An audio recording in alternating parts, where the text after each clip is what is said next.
இந்த படத்தோட screen play பெருசா என்ன எந்த இடத்துலயும் ஒரு எங்கேஜாவோ ஆர் என்டர்டெய்னிங்கா வச்சுக்கல. அது என்ன படம் அப்படின்னா, டெபியூ டைரக்டரான அசோக் குமார் டைரக்ஷன்ல ரீசெண்டா தியேட்டர் ரிலீஸ் ஆன ஒரு லவ் ஸ்டோரி தான் நீ ஃபாரெவர்.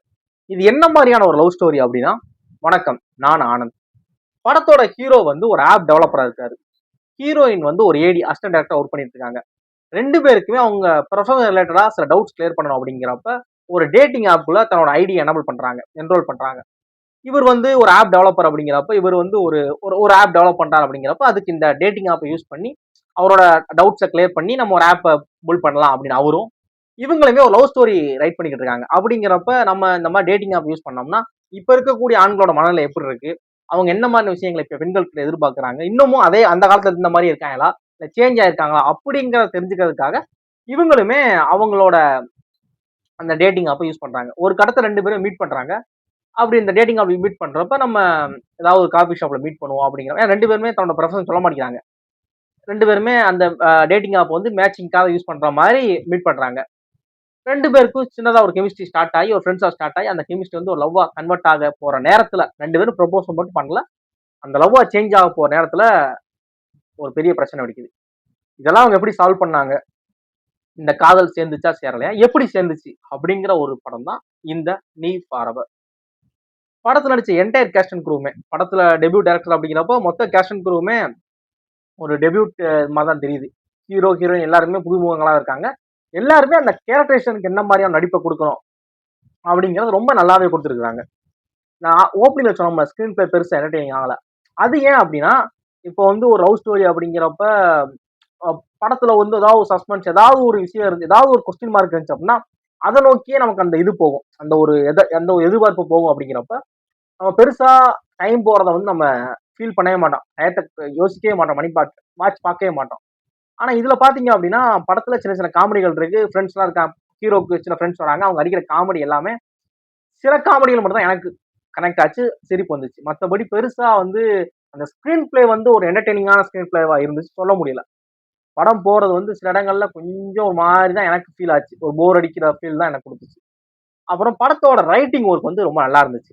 அது என்ன அப்படின்னா, அந்த ஹீரோவோட கேரக்டரைசேஷன் ஆர்க் ஆகட்டும், ஹீரோயினோட கேரக்டரைசேஷன் ஆர்க் ஆகட்டும், அவங்க ஹீரோக்கு ஒரு பிளாஷ்பேக் ஸ்டோரி, ஹீரோவோட ஃபேமிலி எந்த மாதிரியான ஃபேமிலி, ஹீரோ எப்படியான குடும்பத்தை சேர்ந்தவர், அவரோட சுபாவம் என்ன அது ஆகட்டும், ஹீரோயினுக்கு அவங்க எப்படிப்பட்ட ஒரு ஃபேமிலியை சேர்ந்தவங்க, அவங்களோட சுபாவம் என்ன அப்படின்னு சொல்லி ரெண்டு கேரக்டர்ஸாகவே ஆர்க் பண்ணது ரொம்ப நல்லா இருந்துச்சு. அப்புறம் படத்துல வரக்கூடிய அந்த லொகேஷன், ஹீரோக்கு வந்து ஊர் பொள்ளாச்சி அப்படிங்கிறப்ப பொள்ளாச்சினாலே சொல்லவே வேணாம், ஒரு பசுமை மாறா அந்த ஒரு இடமா இருக்கும்ல, அதை விஷுவலா பாக்குறப்ப அந்த கிரீன் ஏரியா பாக்குறப்ப அந்த விஎஃப்எக்ஸ் காட்சிகள்ல அதோட அந்த கலர் கிரேடிங்ஸ் எல்லாம் பண்ணி சூப்பரா அந்த விஷுவலா பார்க்கப்ப செமையா பண்ணியிருக்காங்க. அப்புறம் படத்துல வரக்கூடிய சாங்ஸ், அப்புறம் படத்தோட மியூசிக் ஸ்கோர், இந்த மியூசிக் ஸ்கோர் வந்து அந்த சீனை அந்த மூடை எப்படி நம்ம என்ஹான்ஸ் பண்ணலாம், எப்படி அந்த மூடை அப்படியே அந்த சீனோட கன்வே பண்ணி ஒரு கம்ப்ளீட்டா ஆடியன்ஸ்க்கு ஒரு ஒரு ஒரு ஒரு ஒரு ஒரு ஒரு மேஜிக் மாதிரி கொடுக்கலாம் அப்படிங்கிறத மியூசிக் டைரக்டர் ரொம்ப சூப்பரா கொடுத்துருக்காரு. அந்த அந்த அந்த சீனுக்கு அந்த மியூசிக் வந்து பயங்கரமா ஆப்ட் ஆகுது அப்படிங்கிற மாதிரி சொல்ல வரேன்.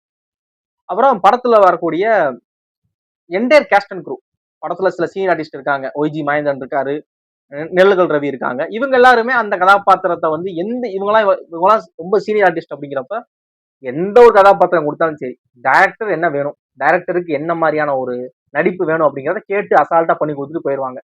இவங்களுமே அதை ஈஸியா பண்ணியிருக்காங்க. படத்துல நடிச்ச என்டையர் கேஸ்ட் அண்ட் க்ரூவுமே சூப்பரா அதை பண்ணியிருக்காங்க.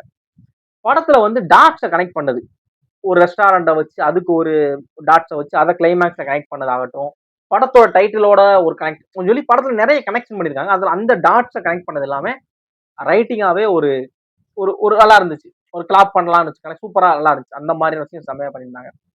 படத்துல வந்து லவ் சீன்ஸ் வந்து நல்லா பொயட்டிக்கா காமிச்சிருந்தாங்க. லவ் இந்த ரெஸ்டாரண்ட்ல நீங்க லவ் ப்ரொபோஸ் பண்ணீங்க அப்படின்னா கண்டிப்பா மழை பெய்யும், அப்படி மழை பெஞ்சு அப்படின்னா கண்டிப்பா உங்க காதல் எப்படினாலும் சேர்ந்துரும் அப்படிங்கிற மாதிரி காமிக்கிறது, அந்த மாதிரியான விஷயங்கள் எல்லாமே நல்ல இதா ஒரு பொயட்டிக்கா சூப்பரா அழகா இருந்துச்சு. அப்புறம் ரெண்டு பேருமே செல்ஃப் ரிலேஷன் ஆவாங்க. ரெண்டு பேருமே அந்த ஆப் யூஸ் பண்ணது லவ்க்காக கிடையவே கிடையாது, அவங்க ப்ரொஃபஷனுக்காக யூஸ் பண்ணாங்க. ரெண்டு பேரோட மோட்டோவே லவ் கிடையாது.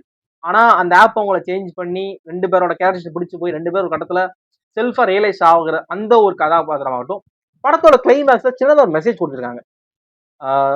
சப்போஸ் யாராவது பிரேக்கப்பா இருக்கீங்க அப்படின்னா இந்த படத்தை பார்ப்போம் அப்படிங்கிற மாதிரி அவங்களுக்கு சொல்லுங்க, பாருங்க சொன்னீங்கன்னா மேபி சேர்றதுக்கான சான்ஸ் இருக்கு. ஏன்னா படத்துல அந்த மாதிரியான ஒரு கிளைமேக்ஸ் ஒரு சின்னதாக அட்வைஸ் பண்றாங்க.